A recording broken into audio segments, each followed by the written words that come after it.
Ego is the infinite self erroneously identified with the limited self.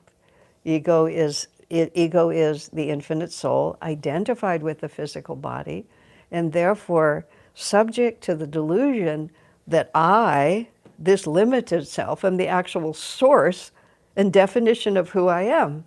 It's a completely crazy self-definition. You know, when we die, this body just goes away, and we suddenly discover that we are connected to a far greater reality. Then we get back in this body and we get hypnotized with it.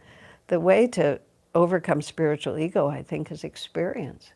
We have to pay attention to our actual experience. Where does it come from? Who am I? Where does my power come from? How much power do I have when I am so concerned about me in the situation? And how much grace and beauty is there when I forget myself? People think that spiritual progress is the perfection of this little self and its little personality. You know, I get better and better at answering these questions. I get better and better at meditating for long hours. I get better at what being wise, things like that. But then we begin to see that the more we are preoccupied with me doing it, the less the less capable I am of doing any of those things.